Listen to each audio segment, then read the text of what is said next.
Okay, तो अब आपका चैप्टर है Nazism and the rise of Hitler, chapter number 3 history. तो इसके अंदर सबसे पहला कंसेप्ट जो हमें समझना है that is rise of Hitler. मतलब कि राइज ऑफ हिटलर तो चलो फिर भी बात का कंसेप्ट है, लेकिन उससे पहले आपको समझना चाहिए कि हिटलर की ज़रूरत क्यों पड़ी।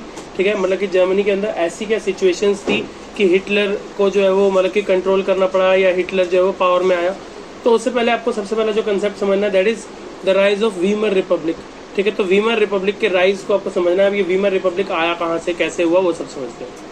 तो जर्मनी ने जो वो फर्स्ट वर्ल्ड वॉर लड़ा। ठीक है, फर्स्ट वर्ल्ड वॉर कब से कब तक हुआ था, तो 1914 से लेकर के 1918 तक का जो एरा था उसे फर्स्ट वर्ल्ड वॉर एरा बोलते हैं।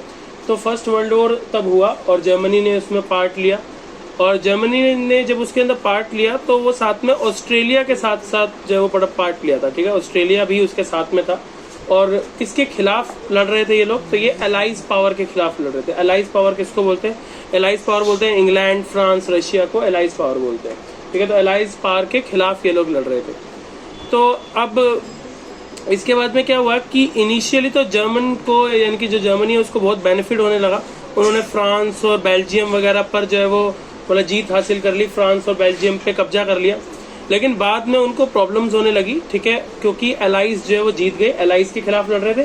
तो एलाइज वाली जो मतलब इनके जो ग्रुप था वो जीत गया और जर्मनी जो है वो हार गया। और जो है वो मतलब कि 1918 के अंदर ये डिसाइड हो गया कि हाँ भाई जर्मनी अब हार चुका है और जो एलाइज पावर्स हैं वो जीत चुकी हैं। अब हुआ क्या कि एक नेशनल असेंबली बिठाई गई। जैसे ही हार हो गई, जर्मनी जो है वो हार गया, एक नेशनल असेंबली बुलाई गई जिसके अंदर ये डिसाइड किया गया कि अब से कोई राजा का कंट्रोल नहीं होगा, कोई भी किसी तरीके का शासन नहीं होगा। ठीक है, एक रिपब्लिक सिस्टम बनाया जाएगा जिसका नाम होगा वीमर रिपब्लिक। ठीक है, एक रिपब्लिक सिस्टम पूरी कंट्री में लागू किया जाएगा, इम्प्लीमेंट किया जाएगा, जिसका नाम क्या होगा, वीमर रिपब्लिक। अब ये जो वीमर रिपब्लिक है यही वो पार्टी थी, ठीक है, जिसको मतलब कि जस्ट आफ्टर जो फर्स्ट वर्ल्ड वॉर का डिफीट हुआ जर्मनी का उसके बाद बनाया गया। पर लेकिन जो जर्मनी के लोग थे वो इस बात से बहुत नाराज थे। उनको जो हार थी, जो ये डिफीट थी, वो एक्सेप्टेबल नहीं थी। ठीक है, कई बार होता है ना, हम कोई चीज़ में हार जाते हैं और कोई चीज़ में हमारी गलती होती है, लेकिन हम मानने को तैयार नहीं होते। हमें पता है हमारी गलती है, लेकिन हम मानने को तैयार नहीं होते कि हमारी गलती है उसके अंदर। ठीक है, क्योंकि कहीं ना कहीं हमारा ईगो आगे आ रहा होता है। ठीक है ना, तो वही सेम प्रॉब्लम वहाँ के लोगों के साथ थी। लोगों का ईगो आगे आ रहा था, तो लोग इस चीज़ को मानने को तैयार नहीं थे कि उनकी हार हो चुकी है। तो लोगों ने सारी हार का जो जिम्मा था वो किसको ठहरा दिया, वीमर रिपब्लिक को। ठीक है, उन्होंने बोला कि जो पूरी हार है ना, जर्मनी की जो हार हुई है, इसकी पूरी जिम्मेदारी किसकी है, वीमर रिपब्लिक की। वीमर रिपब्लिक की गलती है। अब आप कहोगे वीमर रिपब्लिक तो हार के बाद बनाई गई थी, तो उसकी गलती कैसे हुई। तो उन्होंने बोला कि जी वीमर रिपब्लिक पहले से प्लानिंग में थी। ठीक है, वीमर रिपब्लिक जो ये पार्टी है, जो ये एसोसिएशन बनाई गई, ये पहले से ही प्लानिंग में थी, पहले से ही जो विचार में थी, और बाद में बस इसे पक्का कर दिया गया। ठीक है, बाद में इसे बस पक्का कर दिया गया, मतलब इसे बना दिया गया। तो सारा जो इटली का ध्यान, मतलब जो सारा जो जर्मनी का ध्यान था, वो वॉर से हट करके वीमर रिपब्लिक को एस्टेब्लिश करने में चला गया। इसीलिए सारी गलती किसकी मानी गई, वीमर रिपब्लिक की। इतनी बात समझ में आई। अब वॉर से अफेक्ट क्या हो, मतलब देखिए कहीं पे भी वॉर कभी भी कोई, मतलब आप कह सकते हो कि पॉजिटिव इफेक्ट्स लेके नहीं आता किसी भी कंट्री के लिए। ठीक है, लेकिन किसी किसी कंट्री के लिए इतने बुरे हालात हो जाते हैं कि वहाँ पे जो बहुत सारे जो मेजर कंसर्न्स हो जाते हैं, मेजर इश्यूज हो जाते हैं कंट्री के अंदर। ऐसा ही जर्मनी के साथ भी हुआ। जर्मनी के साथ में क्या हुआ कि जर्मनी के अंदर मेजर क्राइसिस आने शुरू हो गए। ठीक है, और जर्मनी की मतलब आप कह सकते हो कि एक टाइम पे जर्मनी जो क्रिएटर हुआ करता था, मतलब कि एक तरह से क्रेडिटर हुआ करता था, क्रिएटर भी छोड़ो, क्रेडिटर हुआ करता था, क्रेडिटर हुआ करता था, और अब डेटर हो गया था। तो क्रेडिटर और डेटर क्या होते हैं, क्रेडिटर होता है जो कर्जे पे पैसा देता है। ठीक है, जर्मनी की ऐसी सुपीरियर पावर थी, ऐसा अफेक्ट था, इम्पैक्ट था पूरे वर्ल्ड पे कि वो लोगों को कर्जा दिया करता था। ठीक है, लेकिन अब ये हालत आ गई कि दूसरों से कर्जा मांगना पड़ रहा है। ठीक है, तो जर्मनी की बहुत बुरी हालत हो गई थी, फाइनेंशियली बिल्कुल वीक हो गया था, इकोनॉमिकली डिवास्टेटेड हो गया था, पूरी कंट्री बुरी हालत हो गया था। नुकसान तो दोनों देशों का होता है। हाँ, दोनों का होता है, लेकिन हारने वाली कंट्री का ज्यादा होता है। वो कैसे? वो इसलिए क्योंकि हारने वाली कंट्री तभी तो हारी है क्योंकि उसके रिसोर्सेज खत्म हो गए। भाई आप खुद सोचो, अभी जैसे मैं आपको एक सिंपल सी बात बताता हूँ, अभी यूक्रेन रशिया वॉर तो चल ही रहा है तब से, है ना। तो अभी 2 दिन पहले जो इंडियन गवर्नमेंट ने एक एडवाइजरी जारी करी है कि यूक्रेन के अंदर अगर कोई भी इंडियन रेजिडेंट फंसा हुआ है तो अभी के अभी देश छोड़ दे, because there might be chances कि अब डायरेक्ट न्यूक्लियर वॉर कर देगा रशिया यूक्रेन पे। ठीक है, क्योंकि अब वो इससे ज़्यादा वो इसको खींच नहीं सकता, क्योंकि रशिया का बहुत फाइनेंशियली और ये सब चीज़ों पे बहुत नुकसान हो रहा है। ठीक है। और यूक्रेन का क्या है, यूक्रेन बस क्या कर रहा है, यूक्रेन क्यों अभी तक जो है टिका हुआ है रशिया के आगे, उसका बड़ा सिंपल सा लॉजिक ये है कि जो यूक्रेन के एक्सपोर्ट्स है ना वो अभी भी चालू है, ठीक है। यूक्रेन के एक्सपोर्ट्स अभी भी चालू है, तो पैसा आ रहा है, ठीक है, कमाई चल रही है। तो कमाई अगर चल रही है, जब तक कमाई चल रही है, रिसोर्सेज आ रहे हैं, तब तक वॉर चल रही है। अरे बस समझ में, तो इस तरीके से जो वो चल रहा है। इसके अलावा आपको हमेशा समझना है कि सोसाइटी के अंदर ना दो तरीके के लोग होते हैं, लोग होते हैं, ठीक है।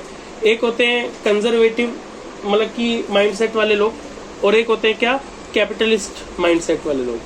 कंजर्वेटिव माइंडसेट वाले लोग क्या क्या सोचते हैं, कैसी उनकी सोच होती है। कंजर्वेटिव माइंडसेट वाले लोग बोलते हैं, जैसे हमारे पेरेंट्स होते हैं, ठीक है, आप उनसे जाकर के कभी कुछ डिस्कस करो, मेरे पास एक ब्रिलियंट प्लान है, हम करोड़पति बन जाएंगे, तो बोला औकात में रहो, ठीक है, मतलब जितने हो उतने रहो, ठीक है, पढ़ाई करो, चलो जाओ, ठीक है, सब फालतू की बातें मत किया करो, ऐसे बोलेंगे ना। तो अल्टीमेटली क्या है, बिकॉज दे बिलीव, वो ये नहीं चाहते कि आप करोड़पति बन जाओ, वो बस ये चाहते हैं कि आप पढ़ लिख जाओ, कोई नौकरी नाकरी कर लो, बस वो ये चाहते हैं, ठीक है, पूछ के देखना कभी, ठीक है। तो उनका बस उतना ही प्लान है।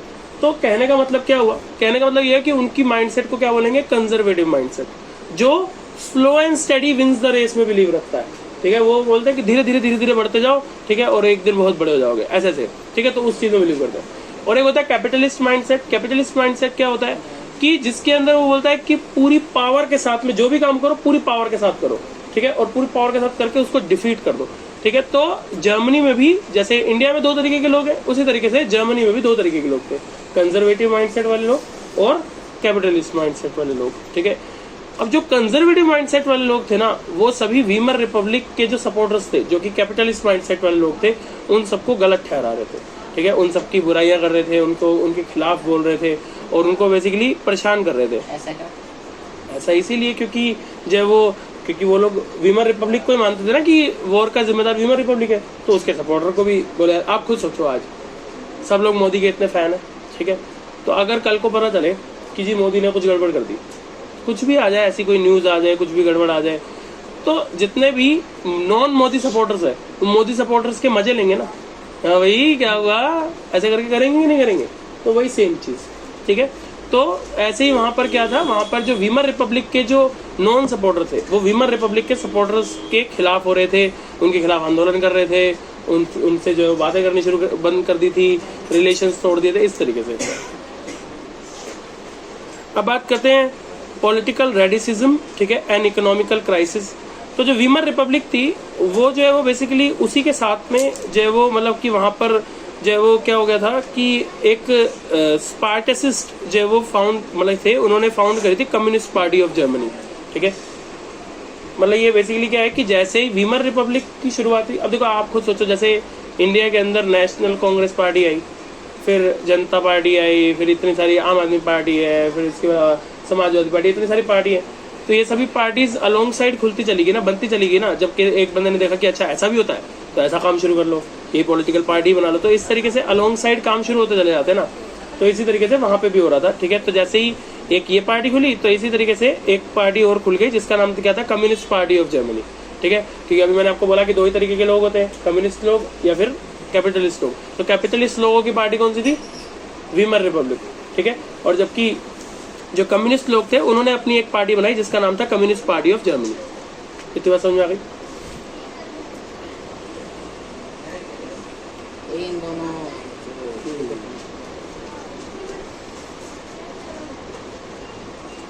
अब इसके अलावा क्या हुआ ना, ऑल अराउंड द वर्ल्ड में जहां पर भी वॉर की वजह से नुकसान हुआ था, तो क्योंकि वीमर रिपब्लिक और जर्मनी को वॉर का जिम्मेदार ठहराया गया था, ठीक है, रिस्पॉन्सिबल बनाया गया था, तो अब क्या हुआ, ऑल अराउंड द वर्ल्ड ये बातें शुरू हो गई, ये एक तरीके से डिस्कशन शुरू हो गया कि जर्मनी शुड पे, ठीक है, जर्मनी को कंपनसेशन देना चाहिए उन सभी कंट्रीज को जिनका नुकसान हुआ है, ठीक है।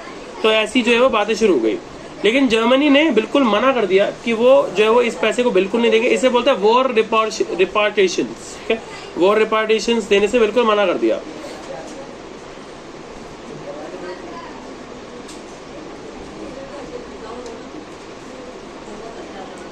इसके अलावा क्या हुआ कि वहां पर क्या हो गया, हाइपर इन्फ्लेशन की प्रॉब्लम आने लगी, ठीक है। जर्मनी ने हाइपर इन्फ्लेशन झेला। हाइपर इन्फ्लेशन का मतलब क्या होता है, इन्फ्लेशन का मतलब होता है महंगाई, ठीक है। और हाइपर इन्फ्लेशन का मतलब बहुत ज़्यादा महंगाई, ऐसी महंगाई जिसे झेला भी ना जा सके, ठीक है। तो जर्मनी में बहुत ज़्यादा महंगाई हो गई, ठीक है, चीज़ें इतनी महंगी हो गई, चीज़ें बहुत ही ज़्यादा महंगे रेटों पर मिलने लगी और अवेलेबिलिटी भी कम थी, ठीक है, चीज़ें अवेलेबल कम थी और जो भी मिल रही थी बहुत हाई रेट पर मिल रही थी। अब 1924 से लेकर 28 को जो है वो के बीच में क्या हुआ, कुछ स्टेबिलिटी आई, मतलब जर्मनी थोड़ा सा स्टेबल होने लगा, पहले के मुकाबले थोड़ा सही होने लगा। लेकिन फिर भी जो ये स्टेबिलिटी थी ना, ये ऐसा लग रहा था it was build on sand. अब ये कहीं पर ये चीज लिखी हो ना, it was build on sand, तो इसका मतलब समझ जाओ क्या होता है, ठीक है। जैसे मैंने बोला ये जो तेरा घमंड है ना, it is build on sand, इसका मतलब क्या है, कभी भी टूट के गिर सकता है, ठीक है। मतलब क्या हुआ कि भाई जो चीज रेत पर खड़ी होती है वो गिर सकती है, क्यों? क्योंकि रेत किसी चीज को बाइंड थोड़ी करती है, मिट्टी है, मिट्टी के अंदर नींव बनाते हैं तो वो मिट्टी क्या करती है, नींव को बाइंड कर देती है, पकड़ लेती है, ठीक है, तो हमारा मकान खड़ा रहता है। पर अगर यही रेतीली मिट्टी हो ना, तो रेतीली मिट्टी में नींव नहीं टिकती, तो इसीलिए कहा जाता है कि it was build on sand, ठीक है। तो ये जो स्टेबिलिटी हमारे को दिखाई दी ना, मैंने बोला कि 1924 से लेकर के 1928 तक थोड़ी सी स्टेबिलिटी आई कंट्री के अंदर, तो it was build on sand, ठीक है, मतलब कि उतनी ऐसी स्टेबिलिटी नहीं थी कि जो पक्की हो, क्योंकि जो है वो ज्यादातर क्या था, ज्यादातर जर्मनी को यूएसए से सपोर्ट मिला हुआ था, ठीक है। इस दौरान जैसे ऐसे समझो कि अगर अभी जैसे मान लो कि आप अभी 18 के हो गए, गाड़ी चलाना सीखोगे, तो जब आप गाड़ी चलाना सीखोगे ना, तो जब आप मोटर ड्राइविंग कॉलेज में जाओगे, किसी मोटर ड्राइविंग कॉलेज समझते हो ना, गाड़ी चलाना सिखाते हैं जो, तो वहां जाओगे ना, तो आप पहले दिन जब आप गाड़ी में बिठाएंगे ना आपको, तो क्या करेंगे, आपको बोलेंगे गियर डालो, क्लच छोड़ो, रेस दो, तो आपको पहले दिन लगेगा, दैट्स ऑल, यही था। बट आपको जब आप वही चीज घर पे आके ट्राई करोगे ना, तो यू रियलाइज कि वो मेरे को बेवकूफ बना रहा था। क्यों बेवकूफ बना रहा था?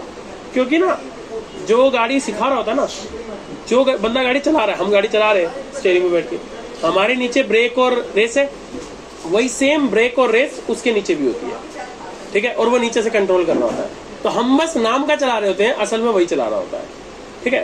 तो अब इसका मैं यहाँ पे क्यों ये मैंने एग्जांपल दिया, ठीक है, हाँ, ठीक है, तो ये मैंने एग्जांपल क्यों दिया, क्योंकि सेम चीज अमेरिका के साथ थी। अमेरिका क्या कर रहा था, अमेरिका जर्मन की मदद कर रहा था, जर्मनी की मदद कर रहा था, ठीक है, इस सब के अंदर जर्मनी की मदद कर रहा था अमेरिका, ठीक है, और अमेरिका की मदद से ही जर्मनी थोड़ा बहुत स्टेबल होने लगा था। लेकिन जैसे ही अमेरिका को देखने लगा कि ये स्टेबल हो गया है, अमेरिका ने अपना हाथ पीछे खींच लिया कि ठीक है भाई अब तू अपना कर ले। जैसे ही अमेरिका ने अपना हाथ पीछे खींचा, उसी टाइम जर्मनी की इकोनॉमी कोलैप्स कर गई, बिल्कुल डाउन चली गई, ठीक है, चीजें फिर से बहुत महंगी होने लगी, अवेलेबिलिटी खत्म हो गई, चीजें मिल नहीं रही हैं, रिसोर्सेज है नहीं है, लोग अनएम्प्लॉयड हैं, गरीबी है, भुखमरी है, ये सब चीजें देखने लगी। इसी पीरियड को क्या बोला गया, द ग्रेट डिप्रेशन, ठीक है, द ग्रेट डिप्रेशन बोला गया इसी पीरियड को।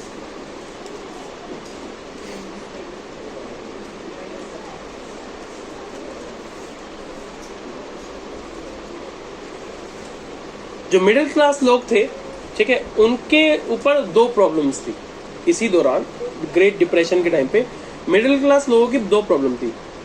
एक प्रॉब्लम तो ये थी कि मिडिल क्लास लोगों को ये डर था कि किसी भी वक्त उनकी नौकरी छिन सकती है।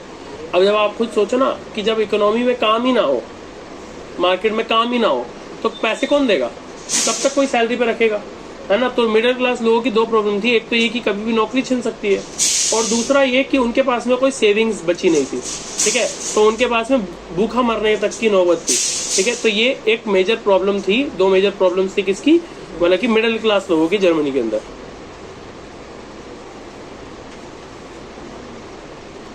अब वीमर रिपब्लिक के बारे में हम इतनी बात करते हैं कि वीमर रिपब्लिक की गलती थी, परेशानी थी, यदि तो उसके अंदर भी तो कुछ स्ट्रक्चरल प्रॉब्लम होगी। मतलब वीमर रिपब्लिक में ऐसी क्या प्रॉब्लम थी, तो वीमर रिपब्लिक की सबसे बड़ी प्रॉब्लम तो ये थी कि वहां पे ना प्रोपोर्शनल रिप्रेजेंटेशन था। प्रोपोर्शनल रिप्रेजेंटेशन से क्या मतलब होता है, इंडिया के अंदर कौन सा रिप्रेजेंटेशन होता है, इंडिया के अंदर जो होता है वो रिप्रेजेंटेशन होता है on the basis of seats won by the candidates. मतलब क्या, मैं आपको समझाता हूँ।